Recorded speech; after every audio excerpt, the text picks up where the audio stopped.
Thank you a lot for doing this. Of course. Appreciate it. Can you state your name and your position at the Range 702? Casey Bridges and CCW instructor.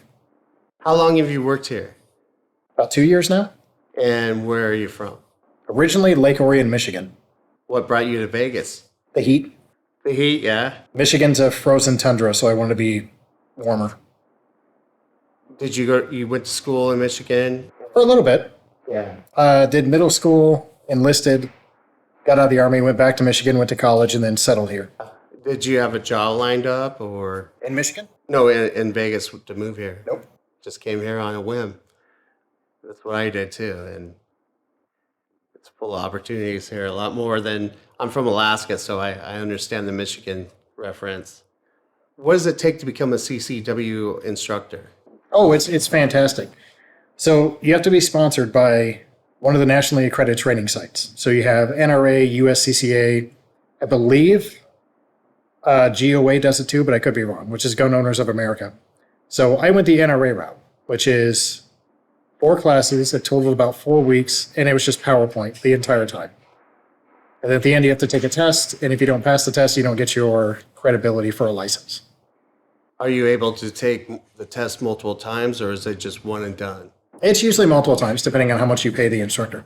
Oh, it's like that. Okay.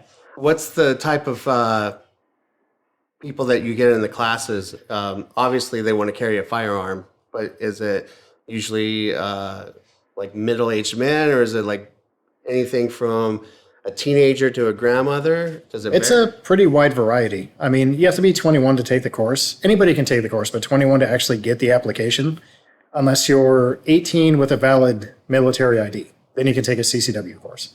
But it's recently been anybody from 21 up to last week I had a guy who was in his 80s that took the course. And it's very diverse people. I mean, not just in age, but like all walks of life. Oh, yeah. Yeah. Has there been anybody that's come in that you're like, I can't believe this person is what, they carry a firearm? I go so far as to say probably every other class. Really? Yeah. Luckily, by the end of it, they have a much better understanding. I'm like, okay, maybe you'll be okay. Yeah. Obviously, you vet the person with a background check and everything, right? Is that what's the process of getting a CCW? We actually don't even vet them. Granted, it's by the class. If I feel like they're not understanding, or if they're just basically playing Space Cadet in their head, I'm not going to give them their application. Not to mention if they can't shoot consistently and accurately. So this is how your grip should look. You're right-handed, right? That's how your grip should look. Your left hand should go front complementing it. Not this shit. Not this either. Definitely not this. That's bad. So at the end of the course, they have to shoot, or is that like a prerequisite to get into the... You actually don't need anything to take a course. You just sign up for it, take the 8-hour course, shoot, qualify, and pass the test. What's one of the weirdest things that's happened during your CCW class? Not here, but at a different place I worked at. We actually had to kick a guy out because we're not almost 100% sure he was operating on ether. What does that mean exactly? I'm sorry. Ether's like that, or it's kind of like that joke where somebody smells a rag. Like, oh, does this smell like ether? And then they pass out. Yeah. He was sitting in the class all the way in the back, and he would take out a towel from his pocket, sniff it, and then we would watch him fall asleep. And they would wake back up and be ready again. That had to be addiction, right? Easily. Yeah. Yeah. I mean, why even take the class if you're not going to be able to? Oh, you'd be surprised. Yeah. Some people take a course, and they just got off of work, and now they get to stay awake for 8 hours. So you definitely get all types. Oh, yeah. Yeah. Luckily, that's few and far in between. But when we see it, especially here, we catch it pretty early on. And it's not just me. It's 2 or 3 people that are pushing that person out of the classroom. Has there ever been an instance where you feel like, say, the ether guy, hey, man, you should go, and they don't want to go? Oh, of course. And have you ever had to call, like, the police department or anything on them? I haven't. A different place I worked at, we had to do it for a different reason. The guy just would not stop playing with the hammer on his gun inside the holster, which that's already just begging for issues. But here, no, we have somebody named Nick, who, if we have an issue with, usually we can just call him in. Yeah. I think I met Nick. We just interviewed him, and quite the big gentleman. Don't shut it off. Do you get people, I mean, all walks of life, all different ages? People come in, do they not know anything usually about firearms, and you walk them through it? Like, you shouldn't probably have your gun pointing at flagging other people, or like, how does that? Virtually every class, we have at least one or two people that have never even seen a gun before. Yeah. There's this wonderful misconception that you have to take a CCW course before you even buy a gun. That's not the case. Usually it's just a background check, standard state, federal background check, and that's how you get your gun. Now, some states do require a class beforehand, but we're not one of the states that do. If somebody was to want to take a class here, what are 5 things that you would like to tell them before they came in and took the class? At the very least, shoot first to get a feel for it, shop around to what type of gun you might like, research a little bit about ammo, and state laws and actually travel laws. Travel laws are usually the biggest part I get questions on. Can you walk us through an average day of a concealed carry instructor here at the range? A lot of heroin. A lot of usually the first thing I do is once I get here, plug in my computer, make sure the TV is working. Once we get everything set up, the check-in process starts. And that's where, even though the email says, please park across the street, we still have to go out front, tell people to please move their vehicles. We verify they don't have live ammo on them, because in the classroom, there's not supposed to be live ammo inside the classroom. Sometimes we make exceptions, usually the time, or most of the time we don't. At that point then, once we get started, I go over the baseline rules, what I expect from everybody, what Metro expects from everybody. Then we kind of just dive right on into it.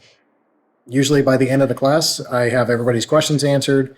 Nobody has anything else going on. That's when we start the shooting process, which is perfect because then it wakes everybody up. After that, then cool. Then we start the test. And what is the test? Is the shooting a part of the test, or is It it? is. It is. Shooting is, I think, the most important part, because if they can't shoot consistently and accurately and safely, there's no point in me even giving them their application, because then they're probably never going to shoot again. Now that's just another person with baseline training out in the wild, which I take a little bit more pride in watching them shoot than I do actually giving them the written test, because the written test, it is considered open discussion, but it's more along the lines of just a base knowledge test, which is still important in its own way. But if you can't pass that test after listening to me talk for 8 hours, you probably shouldn't even have a driver's license. So it is that simple, really.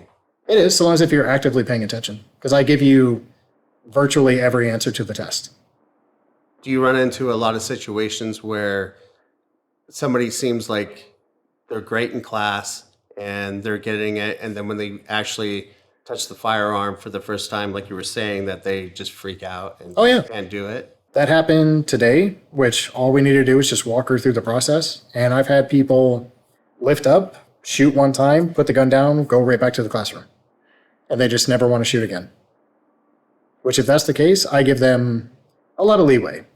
Their paperwork is good for a year. As long as if they come back in within a year to work with me, then cool, I'll give them their application. If they can shoot and qualify. So you're willing to work with people and get them over that hump so of course. that they feel comfortable. That's one of my specialties, is getting people less afraid of the gun and actually able to shoot consistently and accurately. So you're saying probably people should get comfortable with their firearm before they try and take a CCW? Oh, of course. This is actually a failable course. What are some steps that you feel like people can take to get more comfortable with the firearm? Manipulation and, honestly, dry fire if they don't want to shoot. The more manipulation you get to it, the less it becomes a gun, more of a tool. And the more you dry fire, that's basically you training your hands to how that trigger weight's going to work. When you say manipulation, what is that? Messing with the magazine, the slide, taking it apart, putting it back together, just learning all the inner workings of it.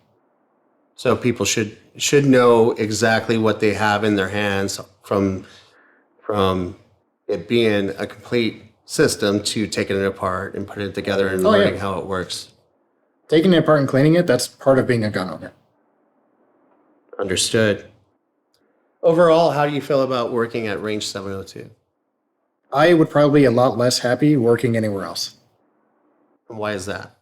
It's not only the people that work here, it's how the range is actually structured. Everything is, the better way of putting it is organized chaos, where there's so much going on, but everybody has their set thing that needs to be done. Yeah, and so you feel like everybody has they're like a puzzle piece that all fits together and makes one big unit. Thanks a lot for taking the time to do this. I really appreciate it. Of course.